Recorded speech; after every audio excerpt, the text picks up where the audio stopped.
Hello guys, welcome back to Daksha ముచ్చట్లు. చాలా days అయింది కదా నేను లాంగ్ వీడియో అన్నది అప్లోడ్ చేసి. నేను ప్రీవియస్ వీడియోలో చెప్పానమాట, శివ పూజ గురించి చెప్తాను. 42 డేస్ పూజ ఎలా చేయాలా, దాని డీటెయిల్స్ ఏంటి అని కూడా చెప్తానని చెప్పా. తమ్నేల్ అయితే చూసేసారు కదా. ఎస్, నేనైతే ఈ వీడియోలోని దాని గురించి కంప్లీట్గా చెప్తాను. నేను చేసుకున్న పూజ వీడియోస్ కూడా నేను ఇక్కడ ప్లే చేస్తూ ప్రతిదీ ఎలా చేయాలన్నది ఎక్స్ప్లెయిన్ చేస్తానన్నమాట. జస్ట్ నా ఎక్స్పీరియన్స్ అన్నది షేర్ చేస్తున్నాను. నా సర్కిల్లో ఎవరైతే నన్ను అడిగారో సరే నాకు అనిపించింది చేయాలి అని చెప్పి, సో అందుకు నేను చేస్తున్నాను. మళ్ళీ నేను ఇది చేశాను కదా, మీరు ఇది చేస్తే ఇది అవుతుంది అలాంటివి ఏమి కాకుండా జస్ట్ నా ఎక్స్పీరియన్స్ అన్నది నేను షేర్ చేస్తున్నాను. అండ్ 42 డేస్ పూజ ఎలా చేయాలి, లేడీస్కి అయితే గ్యాప్స్ వస్తూ ఉంటాయి కదా, ఆ గ్యాప్స్ని ఎలా కవర్ చేసుకుంటూ రావాలి అన్నది కూడా చెప్తాను. మ్యాక్సిమం 42 డేస్ పూజ అంటే కొందరికి తెలుసు, చాగంటి గారు కూడా చెప్పారనమాట చాలా వీడియోస్లో 42 డేస్ శివ పూజ ఎలా చేయాలి అని చెప్పి, అంటే దానివల్ల యూజ్ ఏంటి, ఇలాంటివన్నీ చెప్పారనమాట. సో నేను కూడా ఈ వీడియోలో ఒకసారి ఎక్స్ప్లెయిన్ చేస్తాను ఎలా చేయాలి అని చెప్పి. చాలామందికి మెయిన్ డౌట్ అయితే లేడీస్కి 42 డేస్లో గ్యాప్స్ వస్తాయి కదా, ఎలా కవర్ చేయాలి, రోజు టెంపుల్కి వెళ్ళాలా, ఇలాంటి డౌట్స్ అన్నీ వస్తాయన్నమాట, ఎలా చేసుకోవాలి అని చెప్పి. నేనైతే ఇది సెకండ్ టైం చేస్తున్నా. ఫస్ట్ టైం అయితే నేను బీటెక్, అంటే నేను చదువుతున్నప్పుడు బీటెక్ థర్డ్ ఇయర్లో అయితే ఈ పూజ చేశాను. దాని తర్వాత కొన్ని ఇన్సిడెంట్స్ కూడా అయ్యాయి. ఇఫ్ పాసిబుల్ నాకైతే నేను నెక్స్ట్ వీడియోలో కూడా దాని గురించి చెప్తానమాట ఏంటి అయ్యింది అని చెప్పి. సో ఈ వీడియోలో అయితే కంప్లీట్గా నేను సెకండ్ టైం చేసుకున్న పూజ గురించి అయితే చెప్తాను, ఎలా చేయాలి ఏంటి అని చెప్పి కొంచెం బ్రీఫ్గా చెప్పేస్తానమాట. ఇంకా లేట్ చేయను. చాలా వరకు నేను ఈ వీడియో గురించి వెయిట్ చేస్తాను, ఎప్పుడెప్పుడు చేస్తాను అని చెప్పి. సో నాకు కొంచెం అవ్వక నేను పెట్టలేదు. పూజ అయితే చాలా బాగా అయ్యిందనమాట. మీరు కూడా చూడండి, నేను ఇక్కడ వీడియోస్ అయితే ప్లే చేస్తాను. అండ్ నా ఛానల్ని ఎవరైనా కొత్తగా చూస్తున్నట్లయితే ప్లీజ్ ఇప్పుడే సబ్స్క్రైబ్ చేసుకోండి. నేనైతే వీడియోలో స్టార్ట్ చేస్తూ ప్రతిదీ ఎక్స్ప్లెయిన్ చేస్తాను, ఒకసారి క్లియర్గా చూడండి. 42 రోజులు అయితే మాత్రం ప్రదోక్ష కాలంలో ఈ పూజ అయితే చేసుకోవాలి. ప్రదోక్ష కాలం అంటే ఈవినింగ్ సంధ్యా టైంలో అయితే దీపారాధన చేసుకొని రెగ్యులర్గా 42 డేస్ టెంపుల్కి వెళ్ళి అక్కడ కూడా దీపారాధన చేసుకొని 3 ప్రదక్షిణలు అయితే చేయాలి. అండ్ శివనామం అంటే ఓం నమ శివాయ అని చెప్పి అది కూడా చెప్పుకోవాలి. వీలైతే 108 సార్లు లేదంటే 11 సార్లు మీకు తగినంత, అంటే మీకు ఓపిక బట్టి మీరు చెప్పుకోవచ్చు అనమాట. నేనైతే మార్నింగ్ టైమే ఎర్లీగా లెగిచి వెళ్ళేదాన్ని, ఈవినింగ్ టైం అయ్యేది కాదు. ముందే చెప్పుకొని మార్నింగ్ టైమే దీపారాధన చేసుకొని ఇంట్లోని నెక్స్ట్ టెంపుల్కి వెళ్ళి అక్కడ కూడా దీపారాధన చేసుకొని ఆ పూజ అది నీట్గా చేసుకొని వచ్చేదాన్ని. ప్రదక్షిణలు అవి చేసుకొని ఇలా 42 రోజులు చేసేదాన్ని. అండ్ చాలామందికి లేడీస్కి డౌట్ ఏంటంటే 42 రోజుల్లో గ్యాప్స్ వస్తాయి కదా, ఎలా కవర్ చేయాలని చెప్పి. అంటే మీరు ఒక 10 రోజులు చేశారు, ఒక 5 డేస్ గ్యాప్ వచ్చిందంటే 5 డేస్ కౌంట్లోకి రాదు. మళ్ళీ మీరు అంతా క్లియర్ అయిన తర్వాత స్టార్ట్ చేస్తారు కదా పూజ, అది 11వ రోజు కింద కన్సిడర్ చేస్తారు. ఇలా 42 రోజులు మీరు కంప్లీట్ అయితే చేసుకోవాలన్నమాట. ఈ 42 రోజుల్లో మండేస్ కూడా ఉపవాసం ఉంటే మంచిది. నేనైతే మండేస్ అయితే కొంచెం ఫ్రూట్స్ అయితే తినేసి ఉపవాసం అయితే ఉండి ఈవినింగ్ అయితే మాత్రం పూజ చేసుకొని టిఫిన్ అది తినేదాన్ని. ఈ 42 రోజులు నాన్ వెజ్ కానీ వీలైతే ఉల్లిపాయ వెల్లుల్లిపాయ ఇవి కూడా స్కిప్ చేసేసేయండి. నేనైతే నాన్ వెజ్ ముట్టుకునేదాన్ని కాదు, ఇంకా ఉల్లిపాయ కూడా తీసుకునేదాన్ని కాదనమాట. ఇంకా కారంలో అది కూడా తగులుతుందని చెప్పి నేను అది కూడా మసాలా కారం అది స్కిప్ చేసేదాన్ని. నార్మల్గా రెడీమేడ్ కారం ఉంటుంది కదా, వెల్లుల్లిపాయ తగలేదు అదైతే యూస్ చేసేదాన్ని అనమాట. అంటే చిన్నది తగిలినా సరే తిన్నట్టు అయిపోతుంది అని చెప్పి నేను అలాగా అనుకునేదాన్ని, ఇంకా కిందనే పడుకుండేదాన్ని అనమాట. ఇలా శ్రద్ధగా నేను ముందే అన్నీ అనుకున్నా బాగా చేసుకోవాలి అని చెప్పి ఒక సంకల్పంతో అయితే నేను ప్రతిదీ కూడా పూజ బాగా చేసుకున్నాను అనమాట. అండ్ నెక్స్ట్ ఇక్కడైతే లాస్ట్ డే పూజ అనమాట. లాస్ట్ డే అయితే మాత్రం నేను పూజ బాగా చేసుకున్నా. ఫస్ట్ డే కూడా మనం పూజ ఎలా చేసుకోవాలి అంటే నార్మల్గా టెంపుల్కి వెళ్ళి అభిషేకం అది చేయించుకోవాలి. మీరు ఏదైతే అనుకుంటున్నారో అది ఫస్ట్ డేనే ఆ సంకల్పం అన్నీ చెప్పుకొని మీరు పూజ అయితే స్టార్ట్ చేయొచ్చు. నేను ఫస్ట్ డే అయితే లాస్ట్ డే 42వ రోజు నేను బట్టలు అవి ఇస్తాను, ఇంకా నాకు వీలైనంత వరకు ఫుడ్ అది పెడతాను ఇంట్లో వండేసి, నాకు వీలైనంత వరకు ఎంత తోచితే అంత ఫుడ్ అది పెడతాను నేను ముందు రోజే చెప్పుకున్నాను అనమాట. స్టార్ట్ చేసిన రోజే అలాగ అన్నీ చెప్పుకొని నేను పూజ అయితే ఆ రోజు అభిషేకం అది చేయించుకొని మొదలుపెట్టాను. దాని తర్వాత రెగ్యులర్గానే యాస్టీస్గా నార్మల్గా దీపారాధన అది చేసుకుంటాం కదా, అది చేసుకొని టెంపుల్కి అది అయితే వెళ్ళేదాన్ని అనమాట. ఇక్కడైతే లాస్ట్ డే అయితే మాత్రం నాకు అసలు చాలా మిరాకిల్ అనిపించింది. ఎందుకంటే ప్రతిరోజు నేను ఎర్లీగా లేచేదాన్ని, ఆ రోజు మాత్రం కొంచెం లేట్ అయిపోయింది లేచేసరికి. నేను పూజ కూడా చేసేసరికి చాలా టైం అయ్యింది అనమాట. ఎందుకంటే అన్నీ క్లీన్ చేసుకొని శుభ్రం చేసుకొని దేవుని అది సర్దేసరికి నాకు చాలా టైం పట్టింది. పూజ ఆ గుడికి వెళ్తే టెంపుల్ అయితే క్లోజ్ చేసేసారు. చాలా డిసప్పాయింట్ అయ్యా అనమాట. కానీ పంతులు గారు అయితే మాత్రం ఏమాత్రం డిసప్పాయింట్ చేయకుండా, అంటే చెరుకు రసం ఇంకా ద్రాక్ష రసం ఇస్తే మంచిదని అన్నీ పట్టుకొని వెళ్ళా. అతను మాత్రం ఈవినింగ్ ఈవినింగ్ రా అమ్మ నేను అంతా చేస్తాను అన్నారు. సరే అని చెప్పి నేనే రియలైజ్ అయ్యా తర్వాత. ఎందుకంటే ఇన్ని రోజులు నేను మార్నింగ్ వెళ్ళా కదా, ఈవినింగ్ వెళ్ళకుండా అవ్వక.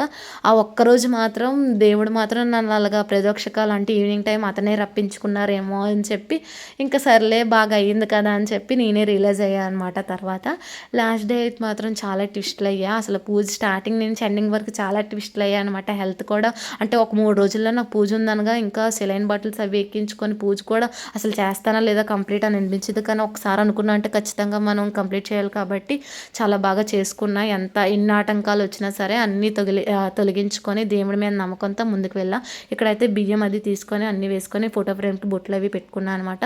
ఇక్కడైతే వినాయకుడిని చేసే ముందు పవర్ పోయింది. కరెక్ట్గా వినాయకుడిని చేస్తున్నప్పుడు అయితే పవర్ వచ్చిందనమాట.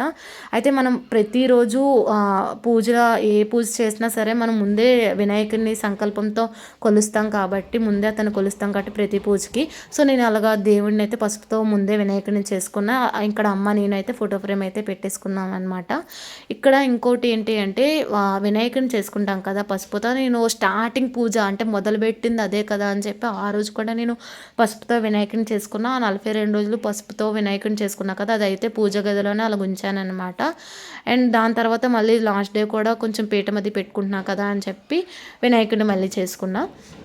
ఇంకా ముందు రోజే నేను కొంచెం పువ్వులు అవి కొంచెం ఎక్కువ తెచ్చుకొని అవి బాగా చేసుకున్నా. ఇంకా బిల్వపత్రం అని చెప్పి ఒకటి ఉంటుంది, అది కూడా దొరికితే మీరు పెట్టండి. నేనైతే అనుకున్నా కానీ ఇంకా లాస్ట్ డేకి బోల్డ్ ట్విస్ట్లు మిరాకిల్స్ టెన్షన్స్తోనే నాకు అది మర్చిపోయాను అనమాట, పెట్టడం అవ్వలే. కానీ శంఖం పువ్వులు అవి కొనుక్కున్నా, అవి మాత్రం పెట్టాను అనమాట. పూజ మాత్రం ఎన్ని ఆటంకాలు వచ్చినా చాలా బాగా జరిపించుకున్నారు.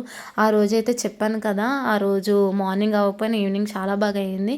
ఇంకోటి ఏంటి అంటే నేను ఇక్కడ ఎన్ని రోజుల నుంచో నేను శివయ్యని విగ్రహం ఉంటుంది వెండిది, అది నా దగ్గర పాతది ఉండేదన్నమాట మా దగ్గర. కానీ అది పాడైపోయిందని చెప్పి కొత్తది చాలా డేస్ నుంచి లేదు. అది ఎలాగైనా కావాలని చెప్పి ఎన్నో మంత్స్ నుంచి వెతుకుతున్నా, నాకు దొరకలేదు తీసుకుందాం అంటే. కానీ రేపు పూజ స్టార్ట్ చేస్తున్నా అంటే ఈరోజు నైట్ ఎన్నో షాపులు తిరిగితే నాకు దొరికింది. ఇక్కడ చాలామంది స్ఫటికలింగం పెట్టుకోవచ్చా లేదా అంటే రోజు అభిషేకం చేయాలి, ఇంకా లేడీస్కి గ్యాప్స్ వస్తుంది ఉండొచ్చా లేదా అని సెంటిమెంట్ ఫీల్ అవుతారు. ఉంటే మంచిదే, ఒకవేళ లేదు అని అంటే ఇలాగా ఏదైనా రూపంతో ఉంటుంది కదా శివయ్యది, అదైనా తీసుకోవచ్చు. నేనైతే వెండిది రూపంతో ఉన్న శివయ్యది అయితే కొనుక్కున్నా అనమాట. అదైతే నేను 42 రోజులు దానికి నీళ్ళు పాలు అన్నీ పోసి పూజ అయితే చేసుకున్నా అనమాట. మీరు చేసిన పూజ అదే పాలతో ఏదైతే చేస్తారో అది తీర్థం కింద తీసుకొని మిగిలితే అది చెట్టుకి పోయినా వేయచ్చు. నేను అలాగే చేశాను. ఇక్కడైతే లాస్ట్ డే మాత్రం నేను దేవుడు శివయ్య ఫోటో అదే ఏదైతే విగ్రహం ఉందో దానికైతే నేను నా ఓన్తో నా హ్యాండ్స్తోనే నేనే పంచామృతంతో అది అయితే చేసుకున్నా. మన హ్యాండ్స్తో మనం చేసుకుంటే చాలా బాగుంటుంది కదా, అదొక మంచి ఫీలింగ్ ఇస్తుంది అనమాట. నాకైతే ఆ ఫోటోకి అదే ఏదైతే విగ్రహం ఉందో దానికైతే నా ఓన్గా నేను చేతితో చేసేసరికి చాలా బాగా అనిపించింది అనమాట. అభిషేకం అదిను టెంపుల్లో కూడా ఇచ్చుకున్నా, బట్ ఇంట్లో కూడా నేను ఇలాగా చేసుకున్నా అనమాట.